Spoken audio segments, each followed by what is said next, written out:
Okay, yesterday we saw the super with methods.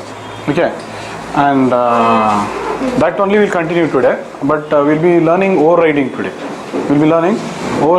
Then I'll continue with that also. See, that's in Java. This is a very important subject. Method overriding. And method overriding. Okay, and this is also known as polymorphism. There are many things you have to understand here. Method overriding. You have to understand this is also called as polymorphism. We have to understand it is also known as dynamic polymorphism. There are many words which come out here. Okay, so we'll be seeing it. All. So today I'll be talking only about overriding and polymorphism. Dynamic polymorphism, we'll be seeing it in the next class. Understood? It's a vast subject. Overriding is a very vast subject. So today we're talking only about method overriding and polymorphism. But the main, what is the advantage of doing polymorphism is this means overriding. Why do you do overriding is it helps you to achieve one technique called as dynamic polymorphism. The advantage of method overriding is dynamic polymorphism. So for understanding dynamic polymorphism, first we have to understand what? Overriding. So I'll complete overriding, then I'll start explaining you dynamic polymorphism. Clear? So in depth we'll go into dynamic polymorphism today. Clear? We'll go into overriding and polymorphism. In depth we'll go into overriding and polymorphism. So first we'll understand what is overriding. What is overriding now? See, I have a class A. I'll focus on only methods now. I'll not focus on variables constructor. After we are complete with methods, then we'll start writing everything now. Okay, I'll use variables, I'll use constructors, I can use blocks, I can use methods, I can write anything. But focus now initially shifts to only methods. So we are going to learn how to write methods in subclass. Supposingly, there's a method now. Yesterday I was explaining you. Okay, we have a method here inside a m1. So there's a method now. m1 of a. Write anything inside m1 of a class. So this is one method, void m2. SOP inside m2 of a. So these are the two methods we are having. So these are two methods which are present in class A now. So once these two methods are present in class A, okay, if I am interested, I'll use this. If I am not interested, then we have to, means if you are not interested fully, then you write a new class. If you are not interested in anything about this class, then you have to write what? New class. So classes are used for doing what? New concrete implementation. If you do not like the code in this class now, you write your new class. If you like, directly create an object and use it. That's how it happens. But sometimes you like, but the next problem is you want all this code, but the problem is you want to modify it. Means what is modification now? It might be like adding or it might be like removing. Anything can be there. Okay, you might want some extra logic or some additional logic. Okay, or you do not want the logic only. Anything like this can come. Okay, let us see how you balance this now. So I want all this logic. See, once you got the option now, if I want, say, first of all, in Java we say we should not code only. That is the first rule, remember that. Okay, first rule of Java says do not code. If code is there, already existing, directly create an object, use it. That's what Java says. If code is already there, okay, you're happy with that code, directly create an object, start using it. Creating object is nothing but what? Bringing code into existence. Directly create an object, bring it into existence, start using. That's what Java says. If you're happy. If you're not happy, then what you can do, you can write a completely new class. Like class hello, you write. And write all your code. And now you can use hello class. Understood? So classes, we design the class data type when we want to do new concrete implementation. So why do you use a class? So I told you there are 4 data types in Java. So class data type is used for doing what now? Or when do you use a class? When you want to do new concrete implementations. Yeah? Now one more data type is there now, subclass. Means you had a question, why Java is giving 4 data types? They are giving it quite logically. Class has been given for what? Implementing new implementations. But now why did they give the subclass data type? For changing implementations. Now that changing implementation can be what? Adding or modifying existing thing. Anything like that. So that is the reason they are giving you one more data type called as subclass. And both are used for implementing oops only. See, if I want to implement oops, scenario will be there. You want to implement oops in newly completely, then you go for class. If you want to do a modify, then you can go for subclass. But both will help you to do what? Implement oops only. But scenarios will vary. Class should be used in this scenario. Subclass will be used in this scenario. Abstract class will be used in another scenario. Interface will be used in another scenario. That we'll see next. Okay. So now what we do? Since I want to modify this, okay, the modification can be anything. What can be the modification? You might want completely new logic, or you want to modify the existing logic. Anything. Or you might want to add also. Anything can happen. So when you want to do that, what are the three? Okay, let's see now. Class. Now, if I want to modify, means sometimes what happens, I want both this logic plus one extra new logic. The requirement, I'll give the requirement now. Start understanding now. Why we start doing inheritance. Clearly you'll get the idea now. Okay. Why we start doing inheritance is, I want all this logic plus some extra logic. So if you want all this logic plus extra logic, one option is, you cannot modify the same class. Yes or no? Can I add M3 method here? I'm not supposed to do it. So obviously I have to go for what? New class. That's the option you have.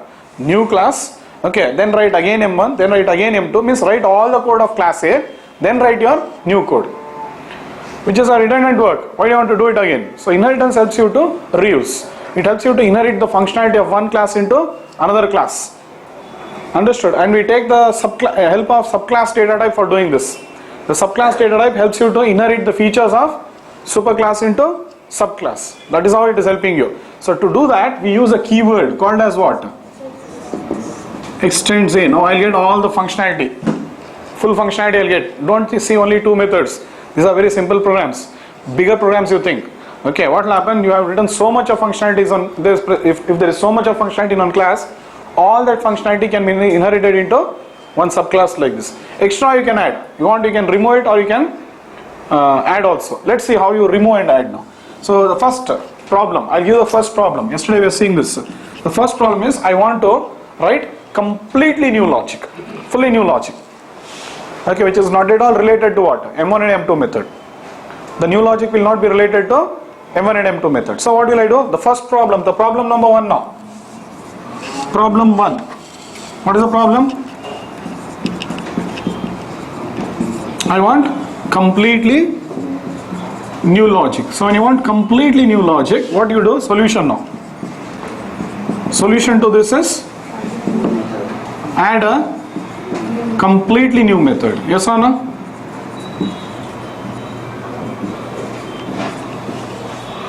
So what is the new method I'll write now? Void M3. This is the solution what we are having now. Okay. So SOP inside BM3 now. So see now, it's quite clear. Okay. So this, see, we are learning how to write methods in subclass now. Okay, there are only 3 types of methods which can be coming in subclass. Either you'll write a new method, or you'll overload as we discussed, or you'll override. Now that I'm stressing. You take any method in the subclass, they will fall under any of these 3 categories. They'll not go outside this. Either a completely new logic, or similar to the one which is present in the superclass, or adding or changing logic. That is overriding. Any method you write in subclass will fall under this category. And it doesn't mean that when you write a subclass, all the 3 has to be implemented. It depends. Now class B is a valid class. I'm not overriding here, I'm not overloading. Fine, I can use this class. It will not give me any error. Because requirement was what? So as how you have got your requirement, build your subclass like that. It is not forcing you to do everything. Understood? It is not forcing you to do what? Override, overload, everything it will not tell. What you want, do that much. So it is giving you complete support for all your problems. Understood? So Java is giving very rich support for programming. That you see now. How rich support it gives you for programming, you see from that point of view. This support has been tried by many object-oriented languages. C++ has tried this, but they have not given it to this great extent. Okay, there are some problems in C++, which I will be talking later. Okay, because right now we are seeing multi-level inheritance, only inheritance in 2 classes. But when you come to inheritance in many levels, that time all these problems will become bigger and bigger. So let's talk about the problems present in C++ later. But Java is solving all these problems very elegantly. Very neatly it solves, where there is no confusion for any developer. Clear? So you got the first problem. Is the first problem clear? 1 second. It's correct? Okay. 1 second. I need space. I'll just write it again. Problem number 1 is what? Completely. Problem 1. Completely new logic.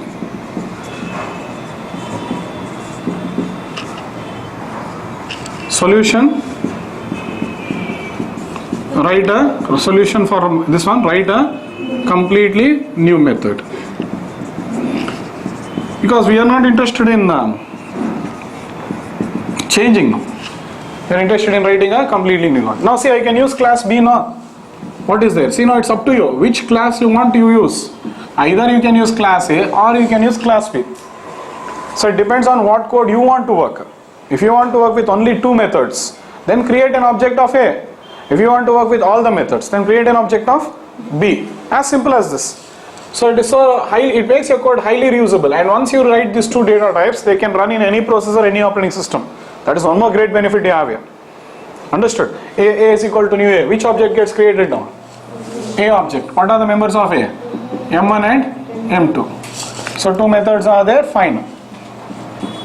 So you know how to work, see, with class data, see, working with class data type and superclass data type, there is no difference. Superclass you can consider as what? Class only. So A is equal to new A, you know how the object gets created, both the methods have come into existence, you can access both. Understood? But see this, A dot M1, I can execute, A dot M2, I can execute, yes or no? Both will execute, but A dot M3 is error, sorry, A dot fun is error, no? Why? It is not there. So what members you can access from the object depends on what? The type of reference variable. What members, always remember this, what members you can access from the object depends on the type of reference variable. So since we are trying to access fun with the variable what? A. A is a variable of type what? Class A. In class A, fun is not there, and you are trying to access it. Compiler only will report error. It is better now. Otherwise during runtime what it will do? So instead of giving these problems at right time, it will start giving you the problems at compilation time only. During runtime, where will it search fun? So it becomes a headache, and then reporting error is more headache. But now what happens? This error is reported at compilation time itself. So what members you can access from the object always depends on the type of reference variable. Since the variable is of type A, we can access only class A members. Understood now? Is this clear with class A? Shall I move to class B now? Class A are comfortable. Just I revise some topics. I will comment this A dot fun is error. Fine. Let's work with B now. B is equal to new B. Now very interesting. This is what we are interested in now. We are more worried about subclass data types. So a B object gets created. What are the members of B now? Right now, M1 is there, M2 is there, then you got M3, a completely new method. So address is 250. So there are two objects now. One of superclass type, one of subclass type. This is superclass object, this is subclass object. Superclass object will have only superclass members. Subclass object will have superclass members plus subclass members. But to work with subclass object, I am using subclass reference variable. Following now? To work with subclass object, I am using subclass reference variable. To work with superclass object, we had used superclass reference variable. So superclass variable will refer to superclass object. Subclass variable will refer to subclass object. Very clear. Means the object and the variable type should be same now. Can you anytime say box B is equal to new hello? We have seen that. If you want to work with any complexity, we need the correct handle. We cannot use the remote of the TV to change the gear of the car. Both are handles only. Remote is the handle to the TV and gear is the handle to the engine. Can we interchange it? The gear of the engine, can it be used to change the channel? So that's not possible. Understood? Always the complexity type and the handle you work with the complexity should match. Means in Java technically if you see it, the object and the variable should be of same type. Superclass variable will refer, are you understanding the concept now? If I want to change the time, can I use the gear of the engine? Can I use the remote of the TV? No. So we can't do this. So the object means the complexity and the handle should be of same type. That is in real world. From technical point of view, in Java point of view, we say the variable type and the object type should be same. So superclass variable is referring to which object? Superclass object. Yeah. Subclass variable is referring to which object? Subclass type. Subclass object. Done now? Any questions? So once the subclass object is created, yes, I can access the members. B dot M1, B dot M2, okay, B dot M3. All the methods will be executed. Perfect now. You wanted all the code. You have got it now. Supposedly I write class A, somebody else writes class B. Others can use both our classes now. It's up to them. If they are going to decide. Either they'll work with A object or they'll work with B object. Depending on what code they want to bring into existence, they'll create that object. But the other person did not modify my class. He was interested in my code plus extra code. But he didn't touch my code. Instead he wrote a subclass. And in that subclass, what is the benefit he's getting? My code plus his code he'll get. But the same if I removed extends A, the superclass functionality is not inherited here. Yes or no? If I do this, what happens? You got it now. So this is what you mean, inheriting the functionality of one class into another class. Understood? That is the power of the extends keyword. It is so powerful that it inherits all the functionality of the superclass into subclass. Understood? If I remove it, only M3 will be there now. If I remove extends A, in the object you'll have what? Only M3. Clear this? And did I override here? No. Why should I override? My requirement was different. What was my requirement? I want the same logic, miss both the logic plus extra new logic. That's why I didn't override. It's not mandatory to override. Understood? Clear this? Okay. We'll bring the next problem now. Are you clear this? It's not mandatory to do all. You can do anything you want in the subclass. It depends on the logic what you want, right? So see, I have always remember, now again we'll come back to another scenario now. There are two methods present in class A. If you are interested, use this. But if you want to add extra logic, fine. Now you decide what type of an extra logic you want to add. Completely new logic, write a new method. Okay, you want to write one more logic now. What? Two logics you want to write. One completely new logic and one more is a new logic, but which is similar to the method of superclass. You want to write a similar type of logic. You know what is similar type of logic? No, overloading. Okay, similar. We do overloading when we want to write similar type of logic. What is the advantage of overloading? You'll have to remember less method names. For only one functionality, why do you want to remember multiple names? See, when the functionalities are different, then you give different name. We have already seen this clearly. In overloading, when I was teaching you, I told you when the functionality of the method is same, always you overload because it will help you to reduce to remember the number of method names. Okay, when the functionality is same. The same requirement is coming now. I want to write a logic which is similar to the logic of M1. There is no logic in M1, I do agree. But let us create a scenario. Okay, the scenario is I want to write a logic which is similar to the logic of M1 method. So now in the subclass, see here I can't modify. I want to write one more new logic but which is similar to the logic of M1. Can I add one more method in class A, overload here? No, because it's somebody else's class. So now what I'll do, I'll inherit that functionality. How will you inherit the functionality? Extends A, and then what I'll do? Write one more method. So now the next method which I'll write is void M1. Overload. This is overloading. So overloading can be done in same class. Overloading can be done in subclass also. Now when you are writing your class, you overload. Later on, if I require one more method which is of same logic, then I will overload in subclass state type. You understand now when you do overloading in same class, when you do overloading in subclass, you will do, see, supposing you are writing this class, you could have overloaded methods. Okay, now you'll write some logic, but assuming that you are happy with that. Okay, next I want to write, I am happy with your code, but I want one more extra method, but with similar logic. So that is when I'll extend, I'll inherit all the functionality, then again I will overload in my class. Understanding now? So here there are only two methods, so you have to think it broadly now. Okay, so I'll overload, and here I'll say SOP inside is the problem number 2 is what? Okay, I want new logic but similar to logic of existing method. Similar, it is similar, but I want new logic. So that's why we write what solution for this is.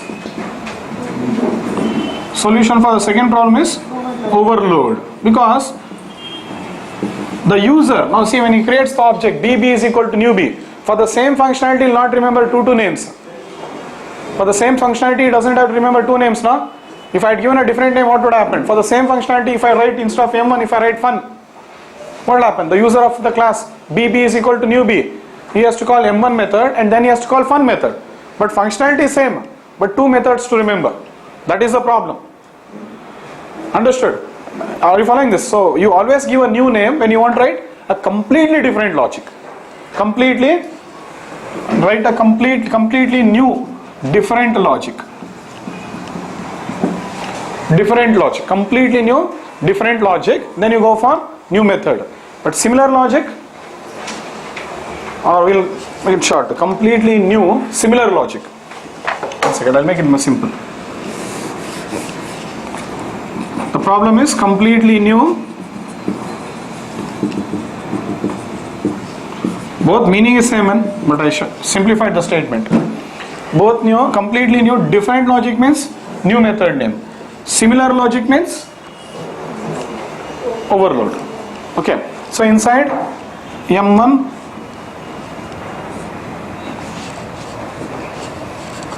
inside overloaded M1 of B class.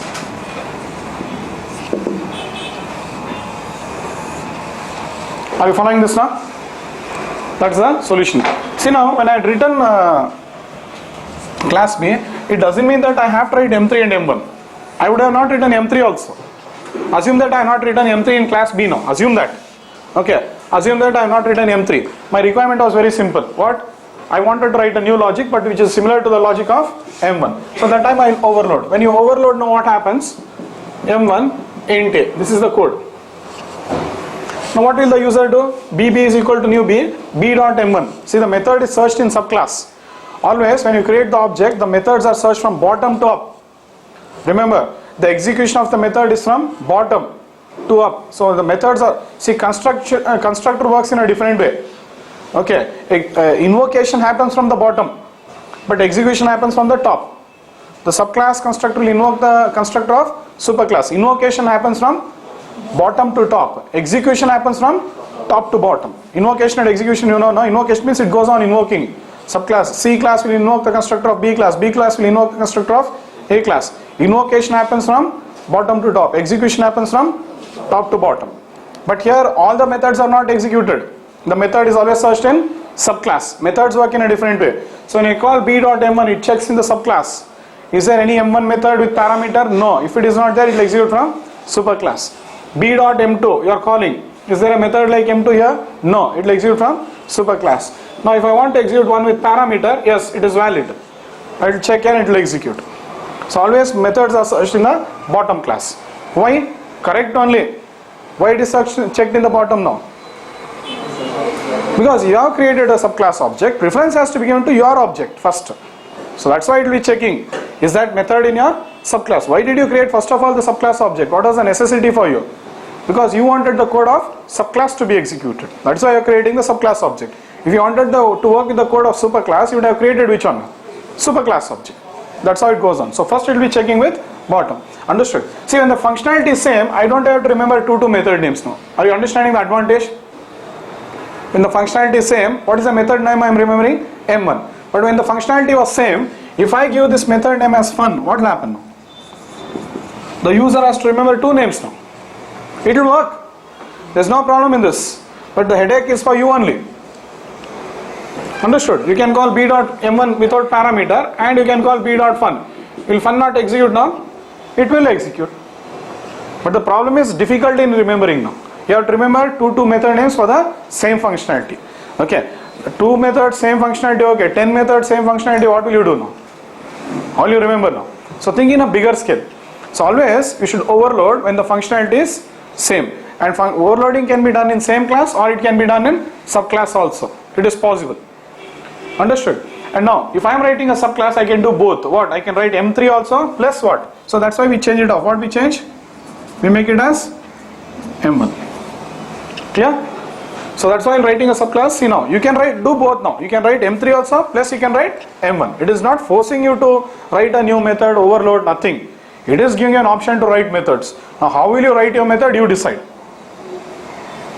Understood now? And this what I am telling in OOPS, you will not find it in any book. We are talking from what?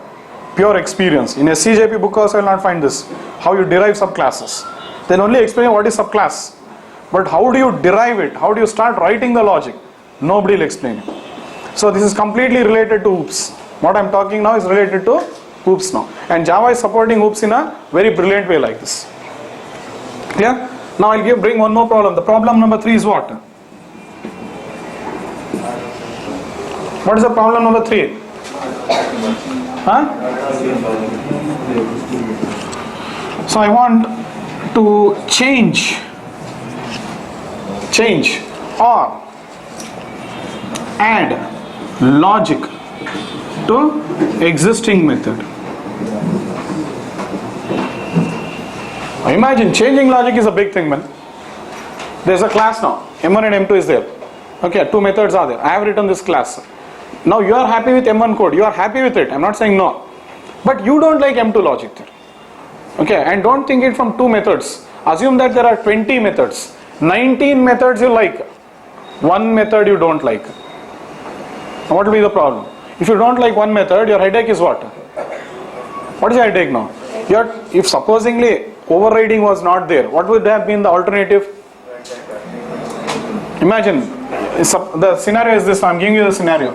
There's some class with 20 methods. 19 you like. 1 method you don't like. So just because you don't like 1 method, what will happen now? Okay, you have to write a new class with the same 19 methods plus 1 extra method you'll write. You're understanding the headache you're having? Your requirement is very simple. So you will write now class B, all the 19 methods you'll write. 1 extra method you'll write now, M20. Now see, just for changing the logic, how much you're struggling? One option is you could have modified the code in my class. That is ruled out. Other option is you're having this. If inheritance was not there, this would have been the alternative. Alternative would have been what? Supposingly inheritance was not there, I'm telling.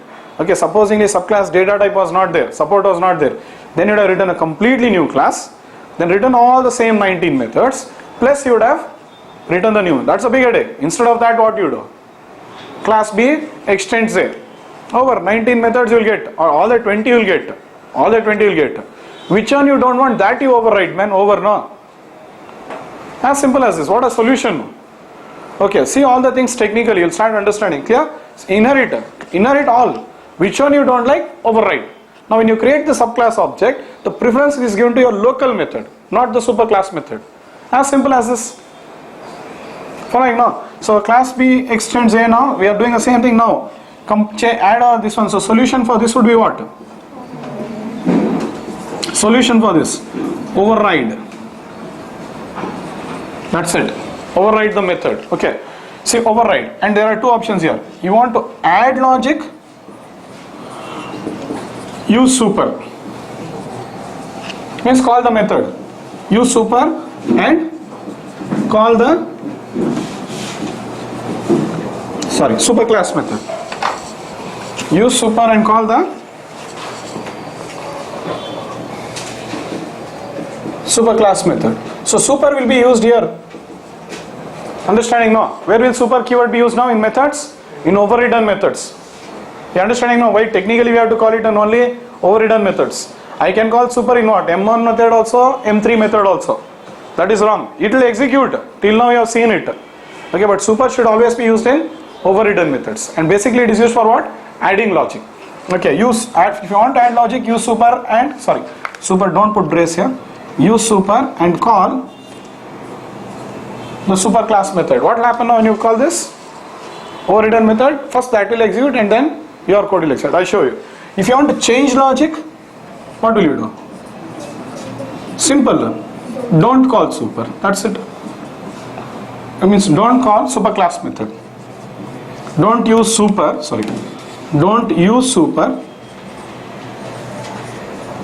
and call superclass method. Over now. What a simple solution, man. Don't use super and don't call superclass method. That's it. So when you override, there are 2 options for you. One is you'll be overriding when you want to. What are the 2 reasons you'll override? 1 to add logic, 2 to change logic. These are the 2 reasons you override. 1 will be to add extra logic to the existing method. 2 will be to change logic to the existing method. So these are the 2 reasons you override. Let me show you now. So I'll override which method? M2. See here we are overloading which method? M1 we are overloading. For what reason? Logic is similar. M2 we are overriding. Because I might want the same logic, I might want new logic, anything. Okay, so override M2. So what will I do now? SOP inside BM2. Now overriding means what? What is actually overriding? Having the same method name with the same parameter list and with the same return type is called as overriding. And this is one more type of polymorphism. What is polymorphism? One name, many forms. Okay, if I create an object of B, this method gets executed. If I create an object of A, M2 from A gets executed. Are you following now? Criteria for overriding is what? Object. Okay, but it behaves differently in one time. Supposing when I create B object, I'll show you now there will be two M1 methods, but preference will be given to local one. Behavior changes. How does the behavior change? Depending on the object. Now overloading is also polymorphism. How does the behavior change? Based on parameters and arguments. Understood? So one name having multiple forms is only called as polymorphism. So this is what I have to explain. Tomorrow I will go more deeper into polymorphism. Okay, that's dynamic polymorphism. All that I will explain you tomorrow. First understand why do you override. What is overriding, that you understand. And criteria for overriding is always object. Clear? So now let's create the B object. B is equal to new B. I have not told super.m2. Have I told you? So this is changing logic. When you say B is equal to new B, let's see what happens. So how many methods will be there? Assuming that all three methods are there. Assuming that. So you are having M3. Then you are having M1. Then you are having M2. So when you create the B object, these many members are there. How many members are there? 5. M1 and M2 from superclass, M3, M1 and M2 from subclass. 5 methods are there. So we can invoke all the 5 methods. Can I? No. We can invoke only 4 methods. Why? Because one method has been overridden. If you are overriding, preference will be given to local one. If you are not overriding, then fine, preference will be given to superclass. Means see how it works. Check the methods. I will see all the methods now. B.M1. Can I call? Yes. M1 can be invoked with B. Because why? B has information about. This is a variable of type class B. And in class B, M1 is present. B.M1. But preference, how it checks? Bottom class. It checks first whether you are overriding or not. Every method you call, it checks whether you are overriding or not. Okay. If you are not overriding, then it will check in the next class. If it is not there, then it will continue. That story we will see next. Supposing you have A, B, C class. C is equal to new C. C dot, I call a method. It checks first in C class. If it is not there in C, then it will look in B. If it is not there in B, then it will call in A. That's the flow it goes. Okay. So that's why initially I am introducing this. When you call B.M1, first where it searches? B class. If it is not there, from here it will execute. So M1 from class A only gets executed because I am calling M1 without parameter. By chance I call B.M1 with parameters, which one? 5. Again it checks in subclass only. Okay, again it checks in subclass, finds it, executes. B.M2, what it does? Checks in bottom class, finds, executes from there only. So where is M2 executed from now? Even though there are two M2 methods, one from class A object is different, leave that. We are talking about B object. In B object there are two M2 methods. Okay, and when you call B.M2, it is executing from subclass. Why? Preference is given locally. So you are seeing the output, but if you see logically also, it is correct. Why? I don't want the logic of M2 in class A to execute. I have achieved it. I wanted M1 logic from class A. That is getting executed. I wanted M1 logic from where? Class A. That is getting executed. But I didn't want the logic of M2. Fine. This is nothing but what? Removing logic now. But did I remove the logic in class A? But still I am achieving what? The result. Without modifying class A, I am able to change the logic of M2 method without touching the code of class A. What a brilliant mechanism. So here in OOPS, we do not disturb each other's code. If you don't want that, simply you can override it now. But that is very difficult in structured programming. Somebody will write on code. You don't want that code means very difficult.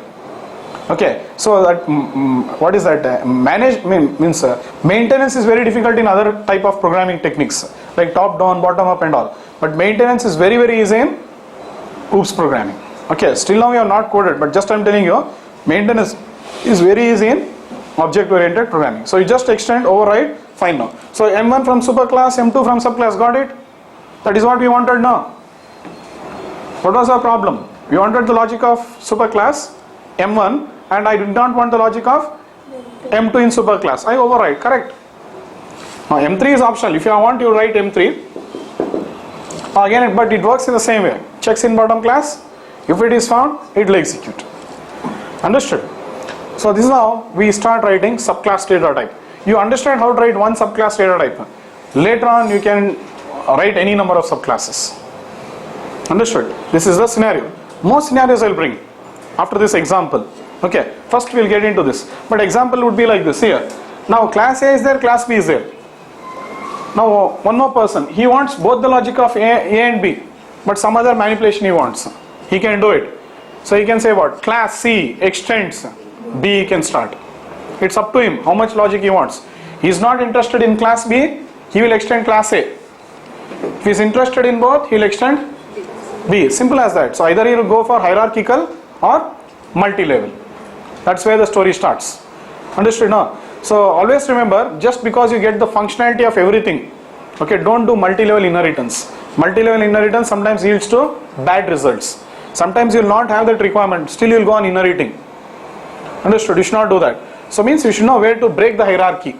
Either you can break it at any level. That flexible it is.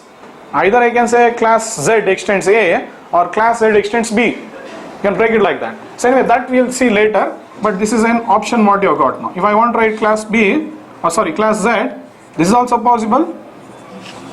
And you will know now how to do it. What functionality you want to inherit, that you decide first. Understood? Once you know what functionality you inherit, fine, inheriting is very simple. Just use the extends keyword. And now modify what you want now. So assuming that class C I will take now, class C extends B. Now again you can override M1. Or you can override, yes, you can override M1. Now I want all the logic of M1 and, sorry, A and B. I want all, but I do not want the logic of what? M1. So class C is overriding which method of superclass? A superclass. Yes, possible. Class C can override class B methods also, or it can override class A methods also. Anything it can override. Understood? So that's how you can go on overriding now. So this is how overriding starts off. This is the intro I am telling you. Understood? So then next, BB is equal to new B. If you want, see by chance if you wanted to add logic, you would have done what? Super dot M2. Understood? If you want to add logic. So what you do now, first we learn with one level. We'll learn what? Overriding in one level. Then we'll go to overriding to any level. Because first if you get this basic right, entering any level is not a problem for that. Even I can go for C level, D level, E level also. Understood? First we'll resolve the problems with what? Two levels. Overriding and all that. Understood? Are you clear with this? So overriding will not be done in same class. Overriding, technically you do it for what? Adding or changing logic. Now will you do overriding in the same class? One is technically it is also wrong. Understood? Why technically wrong? Syntax. Understood? Scope it will not allow you. Logically also it is wrong. Why do you want to modify it in the same class? Or add logic in the same class? Correct now. So both logically as well as technically it goes wrong now. Logically means, see technically syntax. Okay, because of scope it will not allow. Logically means, how will you change logic in the same class? It is not possible. Adding or changing logic in the same class also is not possible in the same class. So you have to go for subclass. So remember, overriding, for doing overriding, subclass data type is required. Or if you want to override, overriding is always done in subclasses only. But overloading is always done in same class or subclass also will support it. But you should only know when to do overloading, when to write a new method and all that. Now, return type parameter list and all that you decide what you want. That depends on the logic. You know that now. I'm only talking about new method, overridden method, overloaded method. So here in this particular scenario, we are clear that if we want to override a method from class A, that is super class, we are extending it and overriding it in subclasses. Yeah. But in our previous classes, we were actually able to comfortably override finalized methods. Then in that scenario, we are not extending any classes. So how were we able to? Question is related to this, sir. Yes, question related to this example. Clear? I'm talking something now. Explain. If you want questions, ask here. Extra questions I'll tell. And if you're asking that question, I told you that answer long back. What was the answer I told you? Check, go refer. I had given you that answer. Refer first. Understood? Simply for the sake of asking questions, you don't ask. Understood? This answer was given to you. His question is, I'm not extending any class, but I was overriding finalize method. I had shown you, I had written on, given you on document. Yes or no? We are overriding finalize, we are overriding finalize. In that, his question is that, we are overriding finalize, but we are not extending any class. At that time, I clearly told you, what? Getting the answer? All classes by default extend what? Class object. I told you this answer or not? Then you have the answer. Why are you asking for the sake of asking question? Read the document, read the notes properly. You can't forget previous classes and enter the new class. Okay, every class by default extends what? Class object. We are not writing it explicitly. Implicitly extends object is added. Implicitly. See here, even a class A by default during runtime, class A extends object. Any class in the world is by default what? Subclass of class object. And now bringing that question here, you are wasting time now. You agree now? That is deviating the class. Unnecessarily you are troubling everybody. So ask valid questions. I am not saying don't ask. Questions related to the topic you ask, it is fine. And I have not completed overriding. 5 minutes waste now. Who will give 5 minutes? Simply will deviate. That's the problem. So I had given the answer on top of that. I did not say I did not give the answer. And these questions I will only tell you. Will I not use finalize method later? I will use now.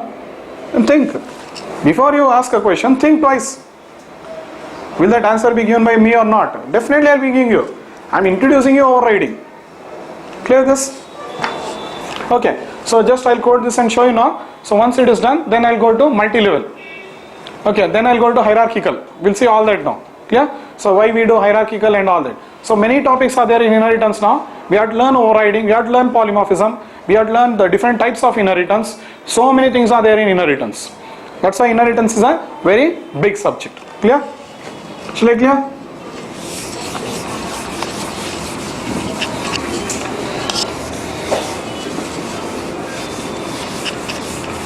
It's a big subject. Do not underestimate overriding.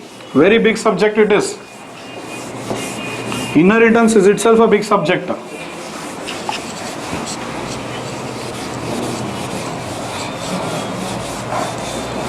And these classes what I am teaching you will not find it in any book. They'll teach you subclass, but they'll not teach you how to derive subclasses.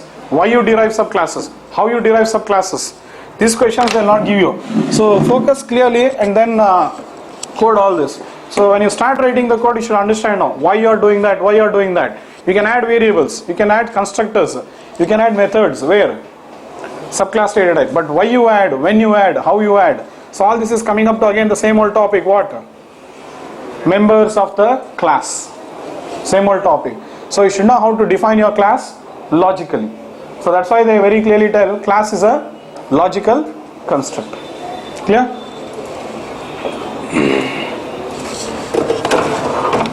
So class override demo.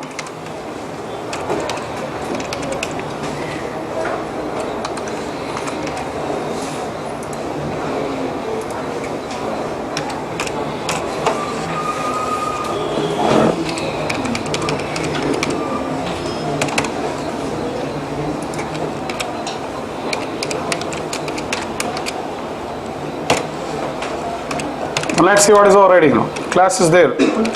Class A. So I am the designer of this class and I'll write my logic here. It's not like I'll write simple logics like this. We write good logics and here you can write any logic.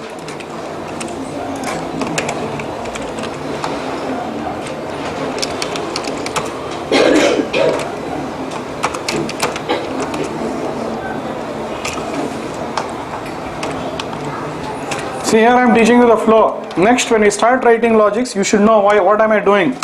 That time I'll go on overloading, I'll go on overriding. I'll start writing the logic now, and I'll start splitting it. Some code I'll put in blocks, some code I'll put it in constructors, some code I'll write in methods. Understood? So I'll be definitely writing the code like that, and that's how the classes are written. So writing a class is no joke. You need tremendous experiences to write a class. Everybody knows what is a Java class. There's no doubt about it. What is a class? You know, na? Define it. You know how to define it. But writing class, very difficult. Comes with experience. Pure experience is required. So just check out how you write. So I'm focusing on methods today inside M2 of. Okay. So A. Then okay. Fair. You detect that very fast. How you detect semicolon so fast? Always you'll be seeing end of line only. One is end of line, one is end of file, you will see. When will your file get over? Correct? Okay, see now, class A is comfortable. Anybody who likes the code in A, anybody who likes the code in A, they can directly work. A is equal to what? New A. Done. A is equal to new A. A dot M1. A dot M2. See, first work with class A. It's very simple. You can get the output. Nothing wrong. Both the methods are getting executed. Correct? If I want, I'll call A dot fun. Remember, see this also. I know it is error. You know it is error. But try it. This error is very important for us for the next class. Understood? This error is very, very important. That's why I'm stressing so much. What members you can access from the object depends on the type of reference variable. It's a big subject. It looks silly now, but it is very, very important subject next. Understood? A dot fun. So a variable can refer to an object. The variable and the object should match. Understood? They should be of the same type. And with that variable, you can access only the corresponding members. You cannot access the non-members. So put in simple statement. A variable, what members you can, a variable can refer to an object, and they should be of same type. But what members can be accessed from the object depends on the type of variable, reference variable. What members you can access from the object depends on the type of reference variable. Reference variable means A. So from here I can access only what members? Class A members. A is a variable of type class A, no? So A variable can access only class A members. We put it in a simple statement. Okay. What members can be accessed from the object depends on the type of reference variable. Are you clear? Any questions? Leave that, or we'll delete it only. So A is comfortable now. So there's a class A. Anybody who's happy with this code, they'll use it. Now somebody is not interested in this code. Interested means he is interested, but partly interested, not fully interested. Okay. So for that, what he'll do now? For the change, he'll say class B extends A. Means see, why is he extending now? The requirement is simple. First I'll do overriding only. Straight away I'll do overriding now. Okay. I want the logic of M1, but I do not want the logic of what now? M2. Okay, I do not want the logic of M2. One option is I can change it here. How will I change? The logic I can change it. Hello Ravi. But this is dangerous now, because others who are using the class will get a different output now. So modifying the code in the same class is very dangerous. So we should not do the modification here. Correct? So other option is what? Write a new class. I'm talking about the options. Class B. Then again write what? You have to write full code of M1. M1 code you'll write as it is. M2 code you'll change. Yes, this is valid. Now they decide. Either they can create an object of A or they can create an object of B. If they create object of B, they'll have M1 plus M2. A also is having that only. But two methods we can do this. 20 methods or more methods, very difficult, because all the code you have to write plus which method you don't want, that you have to change. Here only two methods are there. I wrote both the methods, one method logic I changed. But if there are 30 or 40 methods, all the code I have to write and just I have to change the logic of one method, which is very big headache. Instead of this, we start doing what now? Extends A. We'll inherit the functionality. All the methods I'll get. So only the methods, remember one more point which I am telling you now. This is very crucial point. Only the inherited methods can be overridden. What methods can be overridden? Only the inherited methods. This is a very crucial point. Only there are some methods which are not inherited. We'll be discussing about that later. Okay. Some methods are not inherited into subclass. Only the inherited methods can be overridden. Okay. Constructors are also not inherited, and you cannot override constructor. That's why this point will be revised later. only the inherited things can be overridden. Inherited methods can be overridden. We'll be discussing about that point. So now B has got an option now. Either it can override both the methods. Option is there for B. It has inherited. Okay. Or it can write a new logic. But I didn't want the logic of which method now? M2. Fine. We are achieving it. I don't want the logic of which one? I want the logic of M1 in A, but I do not want the logic of M2 in A. So what will I do now? Fine. So it's up to you now. What you can do is you can override, and now I'll create the object of which one? P now. Let's say B is very interesting now.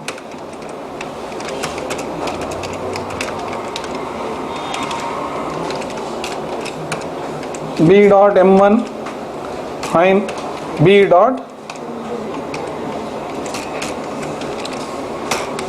see which M2 gets executed, notice subclass 1, or I'll change the output, inside M2 of B I'll write.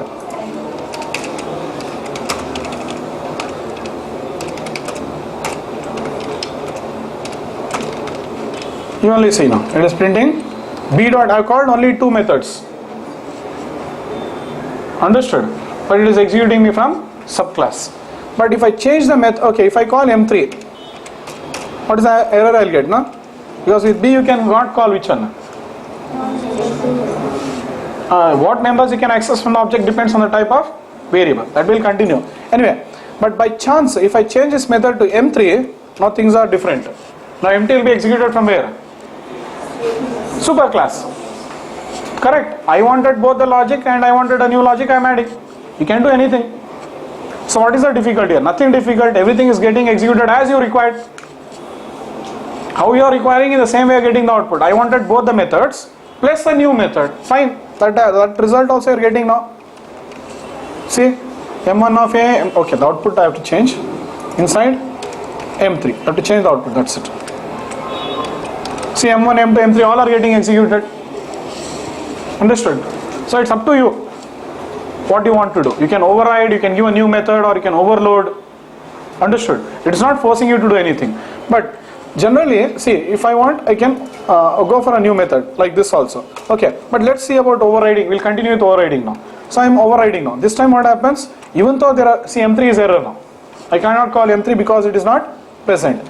I can call, see, even though there are three methods, how many methods are there? Notice, 2 from A, 1 from B. But I can call only 2. Yes, that is our requirement. I didn't want the logic of M2 and it's happily happening now. It will not allow you only. And that is what I require. Now when will you want the M2 of superclass to execute? When you want to add logic. How will you add logic now? Super dot M2. Now you are forced to call super dot M2 here. But in M2 I will not call M1. Remember that. Till now we have done that mistake. But from now we will not do. Okay. Just as introducing you, means when I was calling the superclass method in subclass, I was just showing you can invoke it. But simply will not invoke the methods of superclass in subclass. The methods of superclass will be invoked only in overridden methods of subclass. Always it will be invoked in overridden methods of subclass, and that is actually done for adding logic. Why we call the method of superclass in subclass is only for adding logic. Now see, I wanted to add logic. Now correct, the logic has been added. Now the user of class B doesn't have to remember two names. That's one more benefit is having. For adding logic, if I write one more new method, what will happen? First I have to call superclass method, then I have to call subclass method. See this, both the logics will execute now. M2 of A, the method name I didn't change. So M2 is executed from two classes. See there, M2 of A, M2 of B. Why? Because we are calling it, and that can be called in any line. This is a method. Methods can be called in any line, but generally it will be called in what? First line only. Because we want to add logic means first that should execute and then our logic should execute. But this is possible. Don't think it's like constructor. Constructor M2 should be the first. Sorry, super should be the first. When you are writing a constructor, super should be the first line. If you are invoking the constructor, if you are accessing variables, any line you can access. But if you are invoking the constructor, it should be the first line. This also works. So first M2 of B is executed and then M2 of A is executed. But generally we don't do this. Since we want to add logic, always the scenario would be this one. And here I am forced to use super. If I don't use super, what will happen?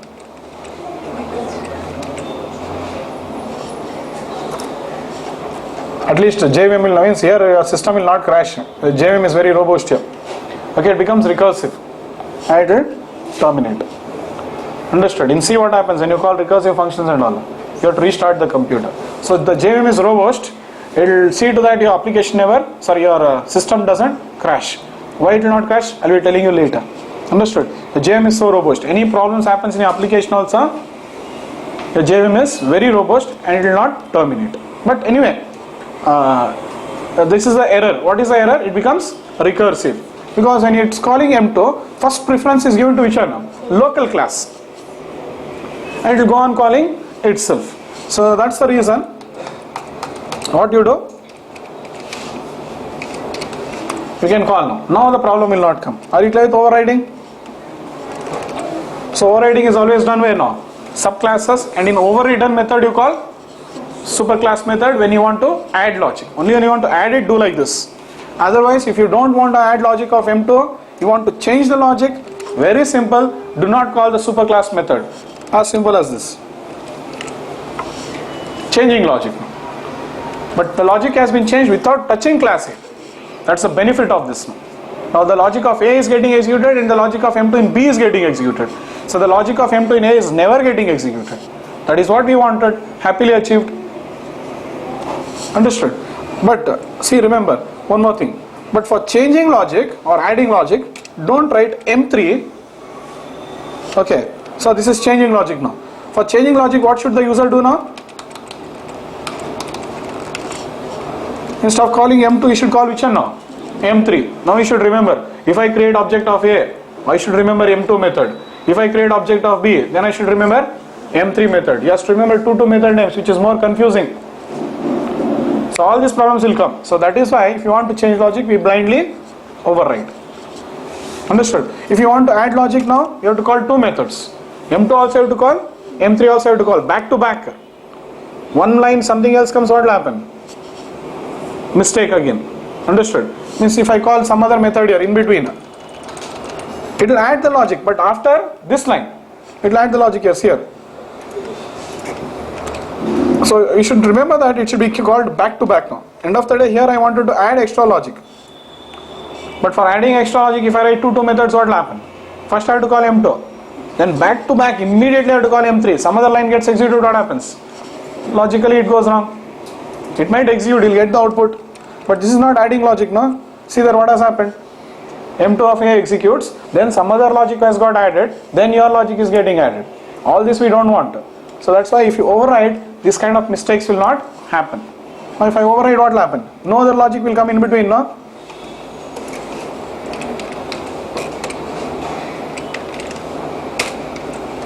And do not call this M2 in M3. Remember that. So just call super.m2, fine, over. See this. No logic will come now in between. Perfectly it will execute now. Correct? As simple as this. This is overriding. This is introduction to overriding. Yeah? And if you are interested, you can write more methods in class B now. What all you can write? A new method you can write like M3.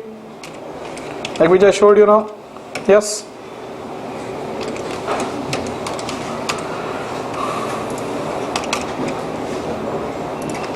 These are optional. I just focused on overriding, but you can do all this. Inside M3 of B,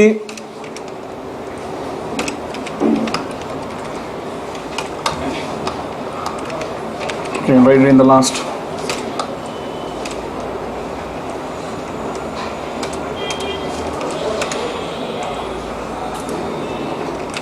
This is a new method getting added.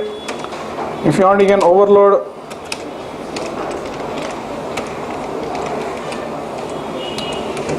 If I change, if the signature is same, M1 is also what now?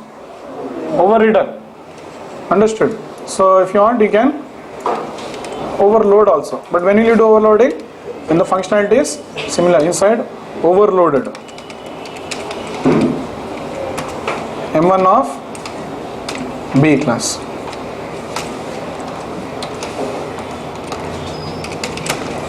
Done? Now you call M1, both can be called from the superclass or subclass. Signature is mandatory, means if the signature is same, then it is overriding. If it is different, it will become overloading. Name is same, change in parameter list, overloading. Name is same, change in parameter list, overloading. Name is same parameter list, overriding. Okay, see example I'll tell. If M2 here is having int A, in subclass if you want to override, it should be what? Int A only. Supposing in superclass you are having int A, double D. If you want to override, what you should do? Same signature. This is overriding. Focus on M2. Ditto to ditto, it should be same. Copy paste the which one? Method name, everything, then write your logic. Understood? This and this, if it is same, then only it is called as name. Return type, parameter list, all should be same. Even if the return type changes, this is not overriding. All these errors you try. What will happen and all you try. This is not overriding, but whether you get compilation error or what happens, you check out. I shown you, introduced you what is overriding. But this is not overriding. Return type, name, parameter, everything is same, then only it is called as overriding. Clear? So anyway, just I'll bring back now. Okay, now I wanted to overload M1, this is overloaded. Correct now? Are you clear this now? So anyway, here now. So overriding is a big subject. Overloading means, what is that? New similar logic. What will you do?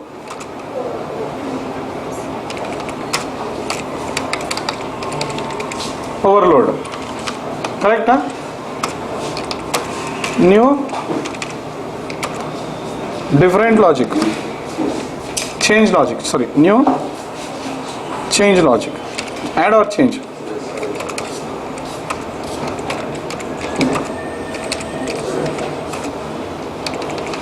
What will you do? Override. Then M3.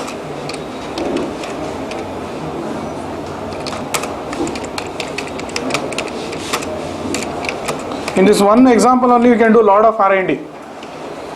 In this one example you can do too much of R&D. Changing parameter list, changing return type, all that you can try and see what problems you have.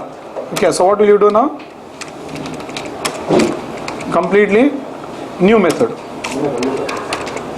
Getting it done? Any questions? What is overriding? So you understood this. Now we will decide about hierarchies. When we go for multi-level, when we go for hierarchical, that we will decide. Clear this? Clear? So you give me the option, what you want to do. Accordingly, I'll write the subclass data type now. So it should be clear in writing subclass data types. Okay. Any questions in this example? Questions like if I change return type and all, you try it out. Understood? But you understood what is overriding now? Signature should be same. Return type should be same. Name should be same. Signature means the parameter list. The parameter list makes signature. Understood? Signature of the method means the parameter list. All the parameter list should be same. If it is same, then only it is overridden. Else it is overloaded. See again one more thing. By chance, if it is M1 here it is int A, double D, and here it becomes double D int A. What will happen?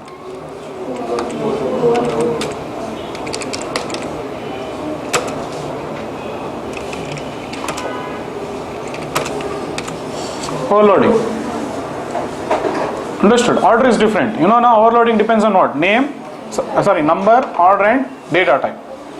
So you are good in overloading. Overriding is very simple now. Yeah? And I have completed enormously overloading. Yeah?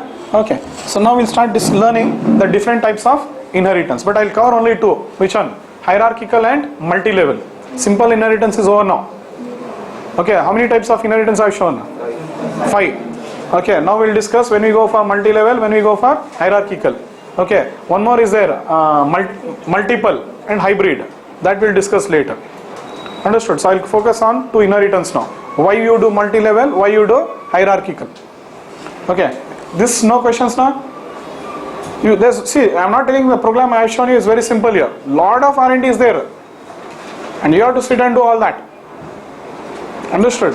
Maximum if I ask you, I can show the output, but you will not learn. That's why I'm not showing you changing return type, what will happen and all that. I can show you what is there. Simply I'll type, I'll get the whatever output I'll get, I'll tell you. See, this is happening. but that is what you have to learn. Clear? So try it out. So I'll move to the different types of inheritance. So the subject is pending now. Which one? Dynamic polymorphism. You get this point clear. And next point, what? Understand multi-level and hierarchical. Okay, then only you'll understand what? Dynamic polymorphism. If you really want to understand dynamic polymorphism, the things what you have to know are, first is overriding. Second one is multi-level and hierarchical. If you know these two, then dynamic polymorphism is going to be easy for you. Clear with this? So I'll move to what? Multi-level or hierarchical now. And you will only give the answers now. You know what is multi-level now? See, multi-level is this. It can go on. Multi-level. Hierarchical means what?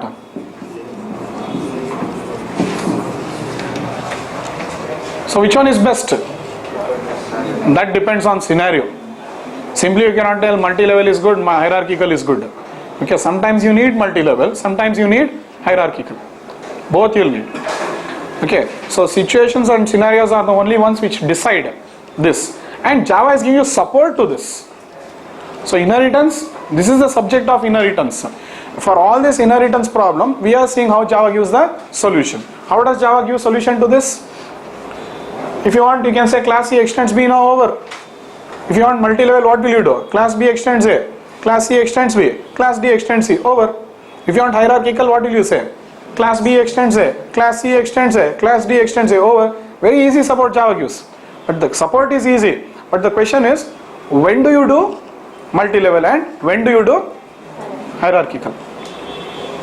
Support is easy. Java support is easy. So now, like this, we have many problems in inheritance, and Java is giving you very good support for all this. This support, if you try in other languages, I don't know how tough it is. But in Java, they have done it in a very easy way. Yeah?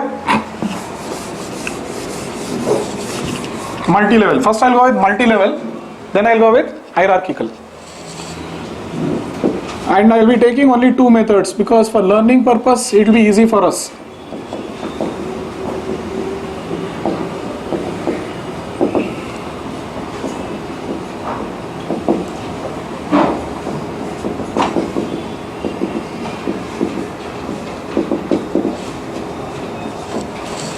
Okay, there are two methods in class A. If you are interested, you can use it. Yes or no? Else, if I am not interested, what will I do? I want the code, but I want to modify. How you want to modify? That you decide. Based on that, you can go for inheriting and changing the logic. Either you can write a new method, or you can override, or you can overload. That's up to you. So I'll write now. What will I write? Class B extends A. Like as we spoke about the previous program, I'll do all the three in class B. It's not mandatory, but I'll do all the three in class B. I'll write a new method, I'll overload M1 and I'll override M2. All I'll do. Let's see. When you extend B, see this is what we are doing. Void M1, I'm overloading. SOP inside M1 of B, overloaded. M1 is overloaded. M2, you can override. It's not that you have to write in order only, you can write it in any order. Don't think I have to write M1 first, M2 next. Nothing like that. You know, when the class is loaded into the JVM, the class is loaded into the stack frame. In memory, it is working in a different way. You can write it in any order. So M2 has been overridden now.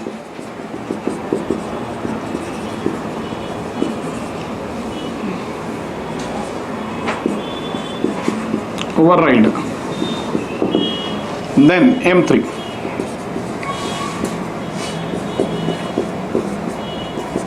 Inside M3 of B. Done. We did it. Now I am happy with the logic of A. I am happy with the logic of B. Both logic I want. Okay, means I am happy means some other person now. There are two classes. A class is there, B class is there. Now he can decide. Okay, if he wants, he can use directly object of what? A. Or if you want, see, when there are two classes, option is up to the user now. These classes can be written by anybody, but he can use it. How will he use? If he wants the code of only two methods, he'll create an object of A. If he wants the logic of B, he'll create an object and he'll work with A now. If he wants the logic of B, he will create object of B. And he can call what? Four methods. M1, M2 Again M1, in any order you can call, M3, you can call all this. Now he is interested in logic of A and B, okay, then he can use like this. But he is not at all interested in any of this logic, he will write his own class. Class hello, write his new logic. So new classes are written when you are not happy with existing code. So simply you should not write a code. See, generally you have a habit. If anybody asks you to write code now, what will you do? First thing you'll write class A, then you start thinking what to do. Leave that from now. If anybody asks you to write logic, first you should see now. Okay, is that code available anywhere? If it is available, what will you do? Create object, use it first. That is the first thing. Okay, if it is there, directly use it. If it is not there, then you have to think of writing a new class. Supposedly code is there, but you want to modify, then write subclass. But you have a very bad habit. You know Java? Yes, I know Java. Write code, class A. What next? You don't know. That is wrong. That is not what is programming. Okay, programming always ends like this. First code is there, use. If it is there, you want to modify, then write subclass. Not at all there, then write new class. So this is how you have to understand now. Scenarios only will teach you when to write class, when to write subclass, when to write new class. All that will teach. Done? So we have got the same scenario now. Class B is there, class A is there. And what scenario you want now? You tell. Okay, I'll only create it of otherwise. Now I want the logic of A and B, but I do not want M3 in B logic. This I don't want, and I do not want M2 of anything. I want to change the logic of what? M3, and I want to change the logic of M1 of A. Fine, both you can change. So when I inherit, what all functionality I'll get? All the functionality I'll get. But which one you don't want, you override. So that's when what I'll do. See, you want all the logic, but you do not want extends B. I'll do multi-level. I'm going. So when I inherit B, what will happen? I'll get the functionality of A and B, means 5 methods I'll get, or 4 rather, because one has been overridden. When you are having 4 methods, which method you want to override? Override. 2 are coming from class A, 2 are coming from class B. Sorry, 1 is coming from class A, 3 are coming from class B. Yes or no? Because M2 has been overridden. So you are getting 4 methods in class C. Which one you want to override? It's simple, same old story. Okay, either again when you are writing class A, you can write a new method, or you can overload any method, or you can override any method. That's your wish. So, but I wanted to change logic. The scenario what I created was I wanted to change logic. So I will override now. Yes, this is possible. Void M3. I am overriding which one? Inside CM3. I can override M1 also. Okay, SOP inside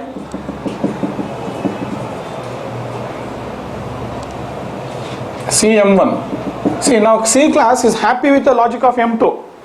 So that's why it's not overriding what? M2. If interested, it can override which method? M2 of C also. All methods you can override. Check out now. I'll override that also. Just see these examples and come. See, I'm overriding how many methods, sir? M1, M2, M3, all the 3 methods. I'm fine. It's your wish. Or you can write a completely new method, M4. You can write a completely new method, M4. So anyway, I'll write M2 now. So SOP inside M2 of C. And I'll write a new method also. M4. Fine. SOP inside B, M4. And you can overload M1. Fine. I'm overloading M1 also. Int A, int B. Valid. See what all I have done in class B. 3 overriding, 1 overloading, 1 new method. Yes, possible. Anything you can do. There's no restriction. Whatever you want you can do. But simply for the purpose of overriding, don't override. Logically required, override, overload, or write a new method. But we are learning this, how to write this now. So inside M1 of C, overloaded. Now check out. What an interesting flow. Now user can decide which code he wants to use. So C is inheriting only 1 method now. Means actually inherited 4, but overrides 3. Only 1 method it is getting from class B. That's it. Which one? M1 of int A. This is only one method which B is not. This is only one method which C is not overriding. Rest all it is overriding. So what all methods you can inherit? All the inherited methods can be overridden. If you want, you can override that m1 of int a also. That is also possible. If I override that, again m1 of int a will execute from here. But this is overloading. I can override and I can overload also. Both I will do. This is also possible. Void m1. What is this? Overriding. What is this? Overloading. Now you call any method. All methods will be executed from what? Class C only. Check out. Write the class like this. Then check one by one. C is equal to new C. So what are the members of C now? M1, M2 from where? Class A. Then M1 of int A, M2, M3 from class B. And what are the members of class C? M3, M1, M2. You can draw the diagram and you can clearly understand. M2, after M2 which one? M4. Then M1 overloaded int A, int B. Then one more M1 overriding. Now this last method is overriding. This method is overloading. All the members will be there. So how many methods is C having? 1, 2, 3, 4, 5, 6. 6 methods. Which are the 6 methods? M3, M1, M2 overridden. M4 new method. M1 overloaded. M1 again. What is this? Overriding from where? There B, class B. So you can override the method of A also. You can override the method of B also. It's optional. It's not that you have to override only B class method. You can override A class method also or B class method. And when class D extends C, it can also override any method. So let's see first this. So now see how many methods are there in C? 1, 2, 3, 4, 5. Sixth method I have written here. Okay, but actually when you create the C object, yes, totally there are 11 methods. 6 plus 3 plus 2. How many methods totally in C object? 11. But which one gets executed, you notice now? C dot M1 first checks where? Bottom class. If you want, I'll write this diagram again once again neatly.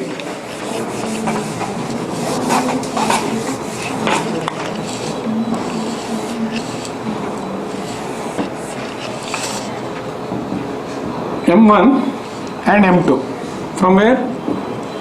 This is from class A. Then M1 int A, then M2, then M3. These are the members of class B. What are the members of class C now? M3, M1, then M2, then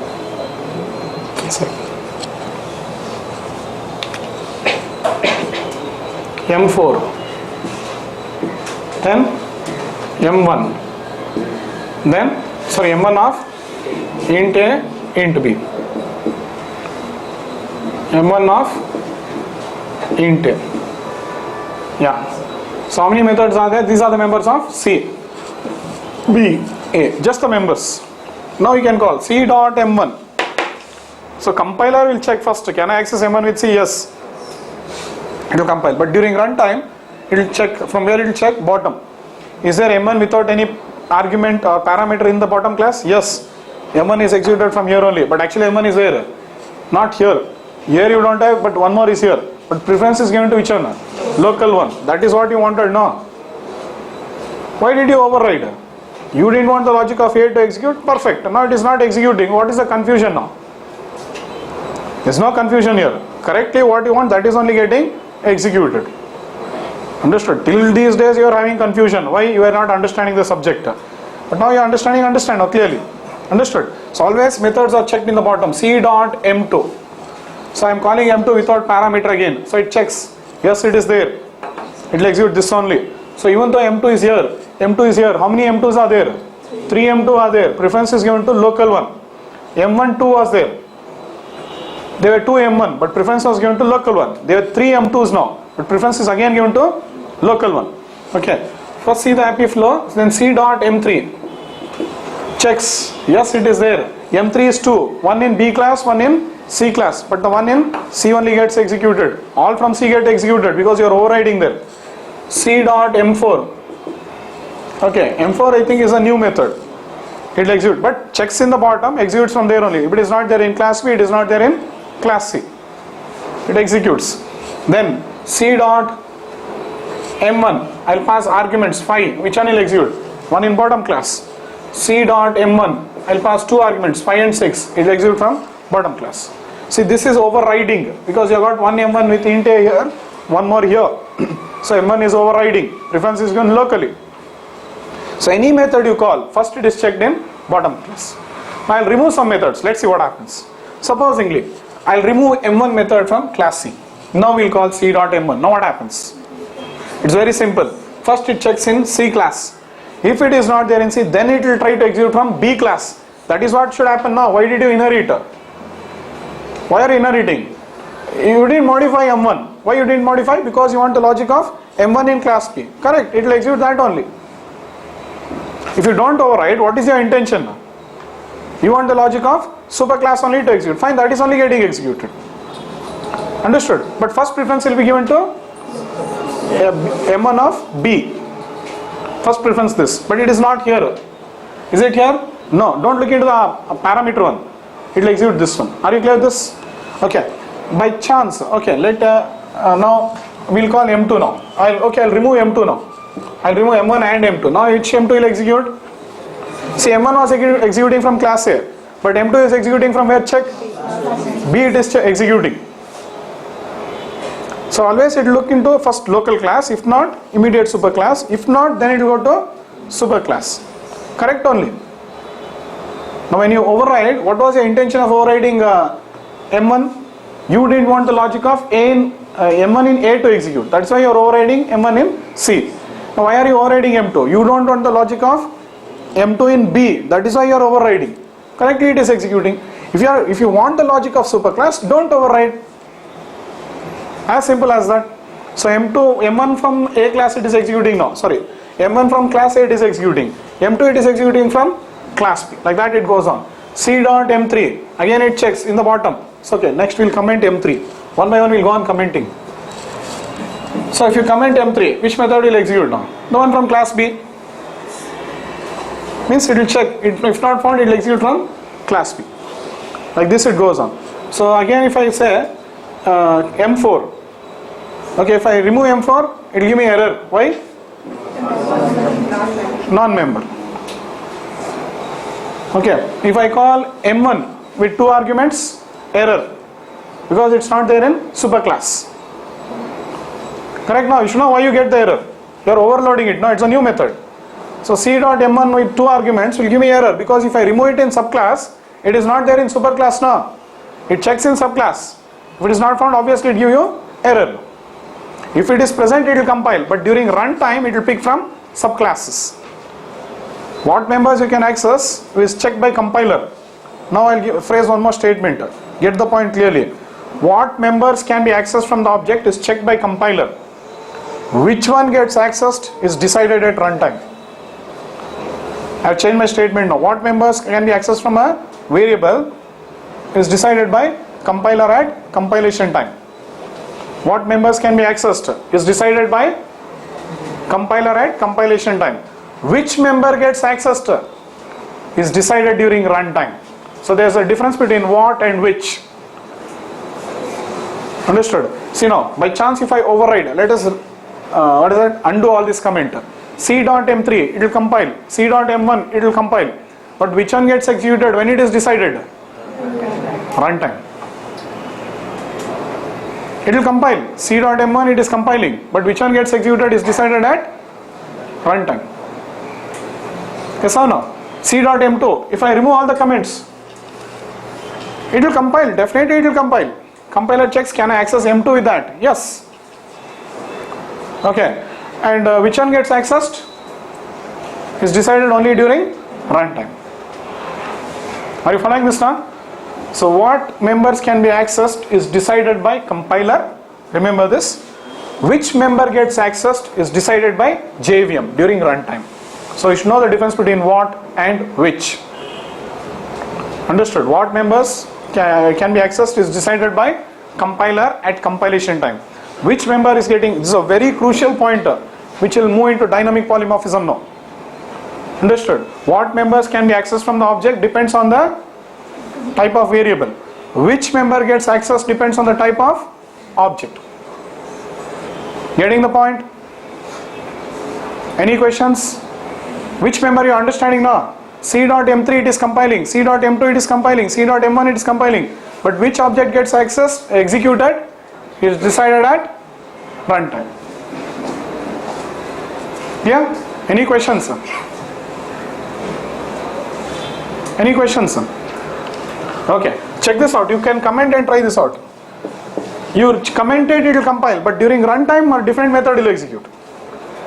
And correct only. See, we understood technically why it's happening.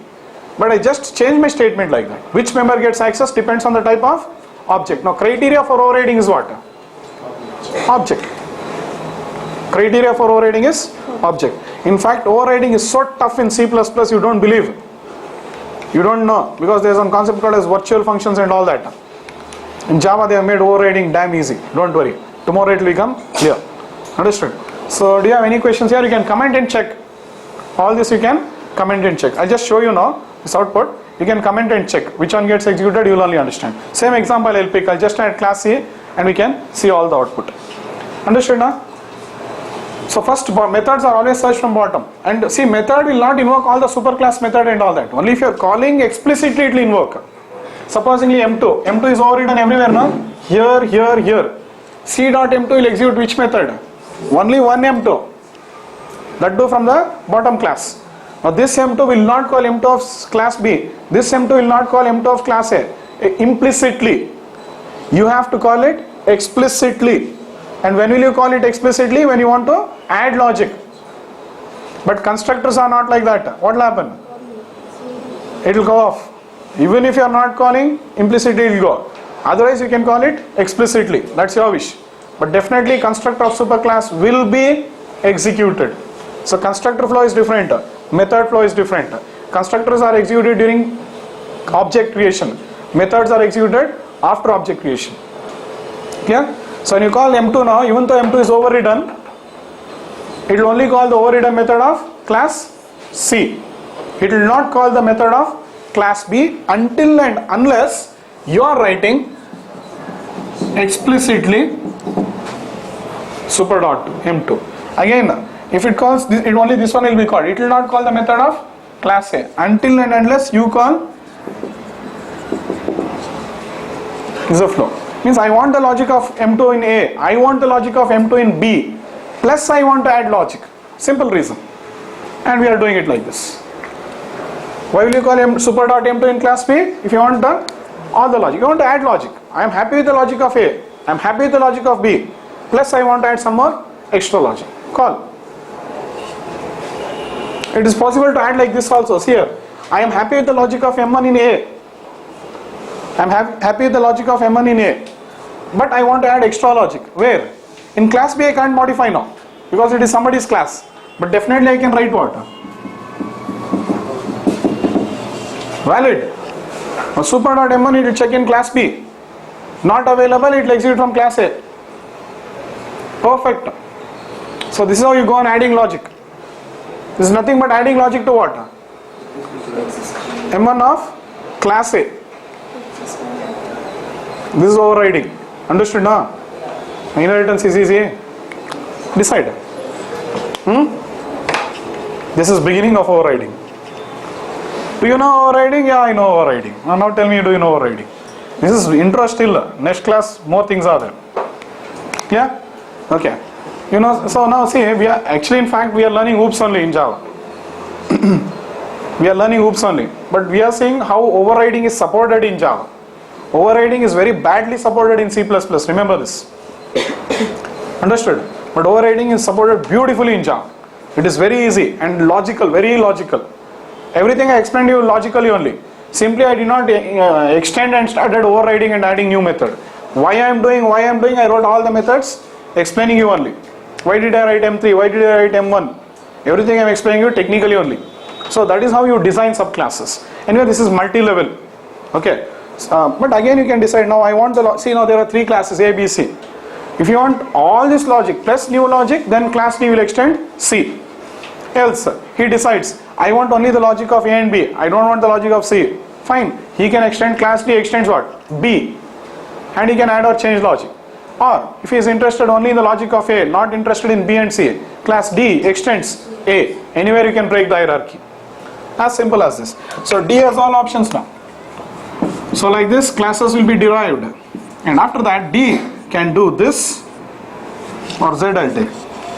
Class Z can extend C, or it can extend B, or it can extend A also. It depends on what logic you want to inherit. I had written on a diagram now, animal, mammal, dog, Alsatian. Okay, so there also you have to decide what to inherit now. Understood? If you don't decide properly, what will happen? See, you want to describe a Pomeranian, you will inherit dog. But if you want to describe a man, if you inherit dog, what will happen? Man will bark. As simple as that. So same here also. Okay, inheritance is an advantage. What is the advantage? All the functionality you will get. But since you get all the functionality, it doesn't mean that you inherit everything. Because everybody will think what? There's great advantage of inheritance. Because if I do inheritance, everything I will get. Then you inherit dog then. Best, you get all the features. Understood? So that is why you should know when to inherit, where to inherit, where to break the hierarchy. Understood? So there man was inheriting what? Mammal. You break it. Snake was inheriting something called as animal. So you should know where to inherit. What features you want, only that you go on inheriting now. You have the option. So you can inherit also, plus you can modify also. Clear this? So this is hierarchical. Z extending A is hierarchical. Okay, Z extending B is also hierarchical. Means here it is simple. Z extending B becomes hierarchical. Understood? So this is how you do multi-level and hierarchical inheritance. Simple I have covered. Now I am covering multi-level and hierarchical. Today I covered more of multi-level. Tomorrow I will take more of hierarchical. Clear this? So just one, that C class I will type and show it for you and we will finish it now. Do you have any questions here? Do you have any questions? And this topic will become clearer to you because we will start overriding every day. I told you. Till the last class you are present in Java, we will be overriding. It will become very clear to you. If you are doing 6 months course here, 6 months also you will be doing what? Overriding only. That intensely we do overriding. So you understand overriding properly. Throughout your life in Java we only do what? Override, override, override. Understood? Maximum we will be doing overriding. You will only understand why. Understood? Shall I clear? And you don't have to bother now, I didn't understand overriding. Plenty of examples are pending ahead for understanding what? Overriding. Plenty, still more are there. This is one example I have shown you overriding. Now such a huge concept of overriding, how will you understand in one example? Examples are waiting still. For you only they are waiting. Understood? I will cover there. But here no questions now? Yeah? So in class A, M1 and M3 is there, sir. In class D, M1 and M3 is there, sir. So M1 is written in class D, sir. In C, I want logic of M1, M2 and M3. I don't want the logic of M1 and B, sir. And how to... First, shall I clear class A and then explain your doubt? But shall I clear class A? You want what? Okay, I'll write it side by. Class A, what is that you want? The logic of M1, M2 and the logic in B, class B, M2. You want the logic of M1 in A. You want the logic of? This logic you want. No, sir. M1 and M2 class A. Yeah, you want these two logic. Then? And in class B, M3 logic, sir. M3 logic. So these three logics you want to inherit in class C. So if you want to inherit these three logic, you have to extend compulsory class B only. Because you want M3 also. No, sir. In M1 class is overridden in B class, sir. No, what all methods you want? First tell me that. You want the logic of what? M1 in class A. You want the logic of M2 in class A. You want the logic of M3 in class B. That is your requirement. You want this now? In what? A new class. So class C extends what you'll do? B. But the problem is what? M2 has been overridden here. It has been overridden. Yes or no? So when I inherit, in fact, I'll not be getting this. When C extends B, I'll be getting this M1 I'll get by default, no issue. M3 also I'll get, no issue. But which M2 I'll be getting? B is M2 I'll be getting. Okay, so you don't have to worry about M1. If you want, you leave it off. M1 and M3 you'll directly get it. If you say CC is equal to new C, directly which method gets executed? C dot M1 from class C only, because you are not writing M1 in C. Don't write. If you don't write, obviously it will look in C class, not found. It will look in B class, not found. It will execute from A class only. M1 is definitely executed from. You write a new method here, M4. Just check out. CC is equal to new C. C dot M1. It checks in C class, doesn't find. B class doesn't find. It will execute from here. So M1 no problem. Understood? Fine. Now CC is equal to new C. C dot M3. Checks in same class, doesn't find, it will execute this. No problem. So we are only having problems with what? M2. So how do you get M2 now? Very simple, override. Override. And now, but here I want the logic of what? Override it. And say, if you say super dot M2, which M2 gets executed? B class. I don't want that. Simply say A is equal to new A dot M2 over. Only M2 problem. Getting it done? So you create the object of the particular class, call the method. Now CC is equal to new C, what happens? It will execute the C dot M2, it will call from your class. Yes or no? C dot M2 is preference is given to which one? M2 in your class. But your method is doing what? Creating a new object of what? Class A. And there it will call M2 over, no? And again, see, if you do not want the logic, do this. If you want only that logic, do this. If you want add logic, see, you might want to add logic to M2 of B, or you might want to add logic to M2 of A. If you want to add logic to M2 of A, do this and then write your new logic. If you want to add logic to M2 of B, super dot M2, then write your new logic. Because you want logic of B and new logic, super dot M2 that time. Okay, you don't want logic, then override. You want only A logic, then do this. So options are there for you. Multiple options are there for you. Only you have to sit and practice. I'll show you with coding only all this. Clear? Clear? Okay. Shall I clear all this now? You can inherit anything, man. Just wait patiently. You can inherit anything. Anything is possible to inherit. It is inheritance now. Man can inherit dog also, man can inherit mammal also, man can inherit animal also. Only you should know how to do it. Definitely inheritance is possible. Understood? And I'll be showing you. Clear? Any question?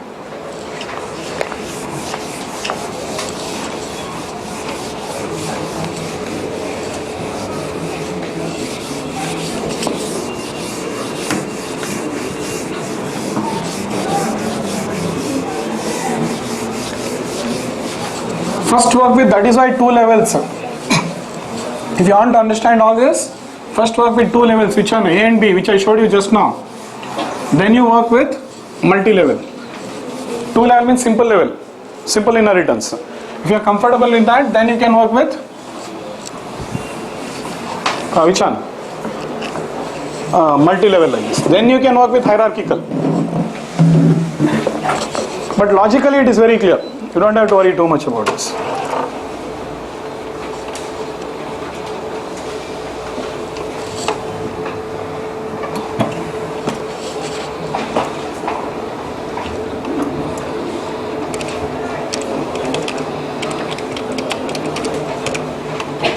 I'll modify it here only.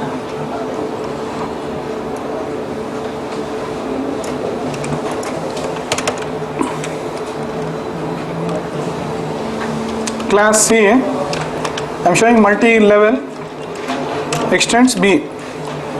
What all I had overridden? 1 second.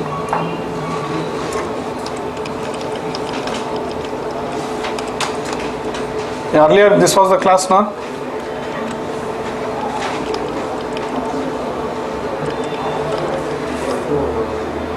Yeah, this was the class. Now in class C, what did I do? What was the first method? I wrote now first method. What was it? M3. M3 overriding now. Yeah, this is the signature. You want telling the method name and signature? I'll write it now. So inside M1 of override. M1 of M3 of C. What is the next method? Void M1. What is that? Overriding now inside. M1 is actually present where? In class A. Inside M1 of C. Then which one? M2, M2 without parameter. Inside M2 of C. Then which method? See, simply don't go on doing this. You logically understand it though. Means you should not say like this. Like, I don't want the logic of M3, I am overriding M3 here. I don't want the logic of M1 in class A, I am overriding in class C. I don't want the logic of M2 in class B, I am overriding in C. That's how you have to think and do. Understood? Simply don't by heart. First line should be this, second line should be this, third line should be this. That's not the way you code. Understood? Always think logically and then code. Why you are doing that? Why you are doing that? Clear? So yes, what is the next method? And I'll be showing you practical examples. This is theoretical, simple examples I'm teaching you. Later on you'll be clearly seeing, I don't want that logic, we'll override. Logics we have still not written down. You can't write logics until unless you know all this. There is no question of writing. Where will you write logic? In new method, overloaded method, overridden method, you don't know the flow only. So that's why I'm unable to teach how to write logics for you. And writing logic is very easy. You don't have to bother. It's not rocket science. So focus on the flow. What is the fourth method? Huh? M4 with parameters, huh? Okay, then M1 with 2 parameters, overloading.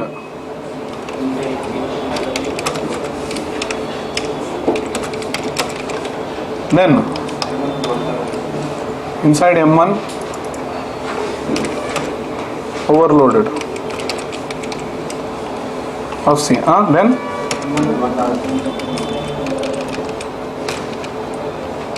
this is overriding now. Inside 2 M1 overloaded 2. Oh, that is overloaded. No, this is overridden. Inside M2 overridden.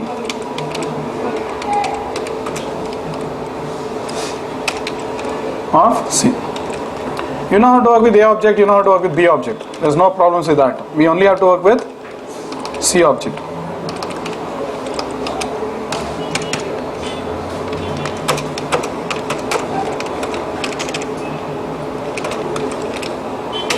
Yes, see.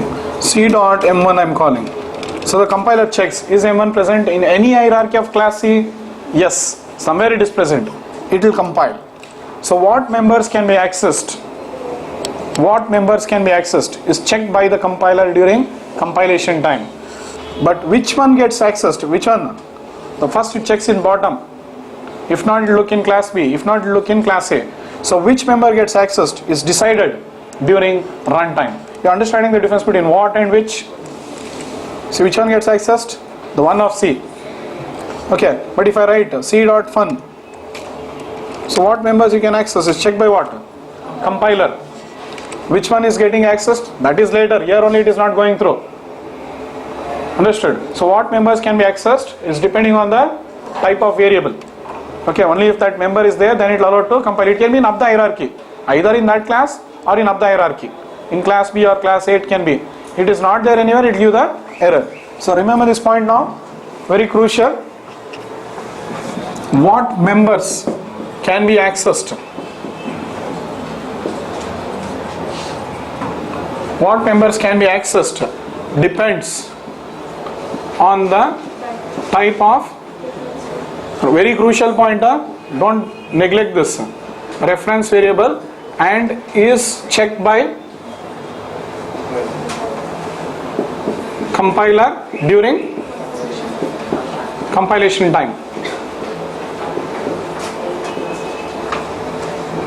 During compilation time, remember this point, very very very important point.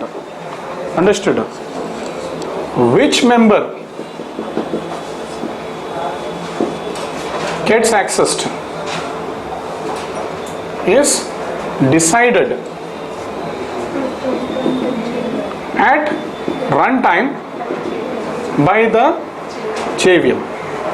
JVM will decide. This is only actually called as dynamic binding. Okay, I'll be teaching dynamic binding, dynamic polymorphism tomorrow. But first get this point. Understood? We'll be talking more on inheritance only. I'll be explaining on dynamic polymorphism. Clear? Are you clear with this? Understood? Example for that is what? This only, c.m1. It will compile what members compiling, but which one during runtime it decides. Are you clear? Okay. But if the fun is giving an error now, why? What members can be accessed? Error. See, this one c.m1 compiles. Which one gets accessed? Runtime. A first preference given to C, then preference given to B, then preference given to A, like that. Okay, clear? Okay, leave F1 now. Now we'll continue. C.m2. Yes, which one? All from C only. You can go on now. C.m3. C.m4. And you can call the overridden M1 with what? 5. See, even though there are 11 methods, I can only call 6. There are 11 methods in C object, but I can call only 6. Perfect. That is what I want. All C only are getting executed. Okay, one by one we will comment now. Which one? I'll comment. First M3 I'll comment. So this is overriding now. M3 is there where? Class B. Now which one gets executed? B. First it checks in C class. So compiler checks.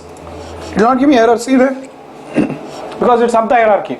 So what members can be accessed is checked by the compiler during compilation time. It's up the hierarchy. But which one gets accessed? You can see the third output inside M3 of B. Which one gets accessed is decided at runtime. And criteria for overriding is always object. Remember that. First it gives the preference to your local one. Okay, then it gives the preference to next class. Then gives the preference to next class. That's how overriding works. Okay, you removed which one now? M3. If you want, you can remove what? M1. Fine. Now which M1 gets executed? No, we are overriding it here in class B also. One second, I'll remove this. We are overriding in class B. Sorry, we have to overload this now. Yeah. Int A. M1 has been overloaded in A now, so that's why M1 will be executed from class A.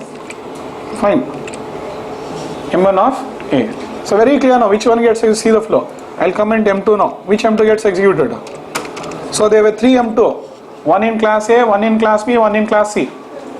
So if it is not there in C, preference is given to B. See now. If you comment it off in B also, then it will execute from where? See M2 of B. Can you see this? If you remove it in B, it will execute from A. Remove it. Understood? You will only understand.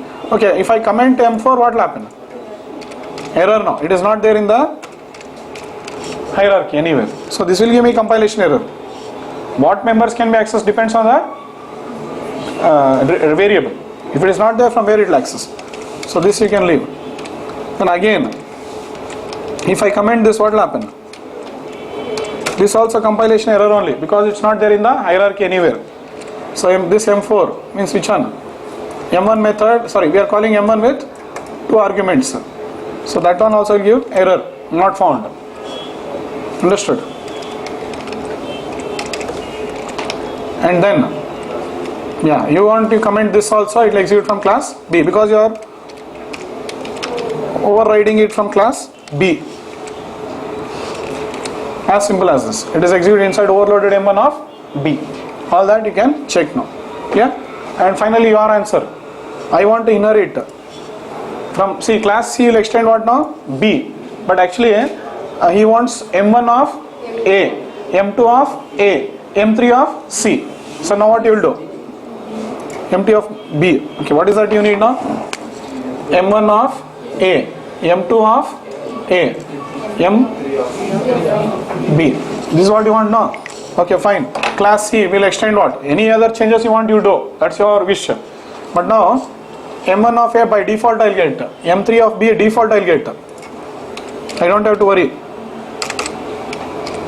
If you want, you can add extra method M4. But only M1 what I'll do?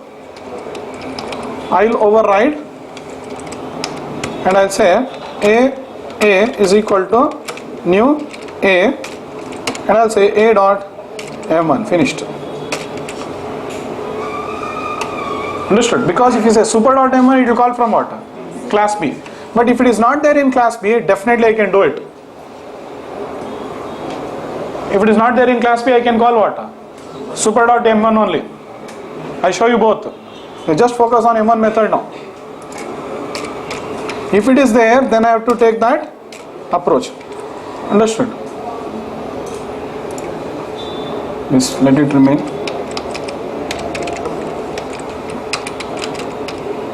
Okay, we are focusing on M1 now. We'll focus on M1. M1 or M2? M2 we are focusing, no? Sorry, M2. Sorry that. So then I override here then. You wanted M2 of A, no? Sorry then. Override.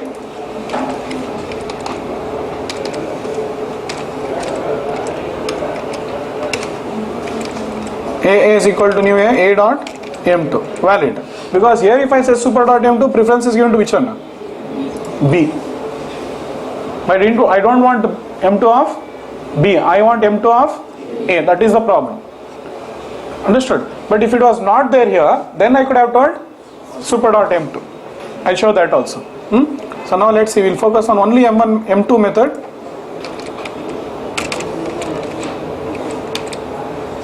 M2 of A and M2 of C. Is M2 of B getting executed?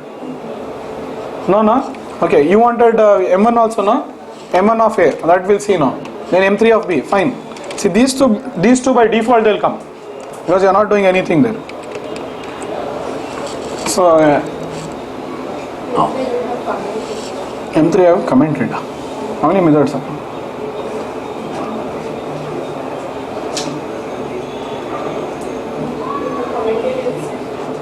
No, he wants M3 of B only, but somewhere I am calling super, I think. In M2 of B I am calling super. That's why it's printing twice. M1 of, what is that? We are overriding, sorry. M1 of C, you have to remove here. You should not override M1 because you want M1 of A, no? Don't override. Okay, what is that you want? M1 of A. Yes, M1 of A should not be overridden now in C.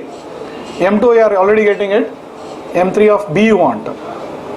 Don't override M3 also now. Yeah, now it's okay. Still somewhere I am calling super. Check this out. Okay, so M1 of A, yes, we are getting it. M2 of A, we are getting it. M3 problem. Huh? Oh, okay. M2 I am calling 2, sorry. M2 we only called, no? And don't print this, that's it. You are adding logic. Okay, if you don't want to add, don't add. But you are getting the logic of what now? M2 of A. Perfect now. I created the C object, but your M2 of A is getting executed. M2 of A is getting executed. But if I say super here, which one will execute? Huh? B1. You say super dot M2. So you should be careful now. Which class you want to execute. So it will execute from B. So understood, you have to go to that particular, create an object of that particular class and execute. Okay, are you clear with all this? So you can try it out. There's a lot of R&D you can do, plenty. Okay, nearly you require 2 to 3 hours for practicing this one example. Practice that much. because overriding is the most crucial question what you get in interview. Understood? Yeah? Any questions? Try it out. Any questions you get, put it to the compiler. Compiler will give what? Very good answers. Politely it will tell it, not shout like me. Correct? Huh? Hello sir, this mistake. Hello sir, hello madam, it will tell. Yeah? Okay, that's it.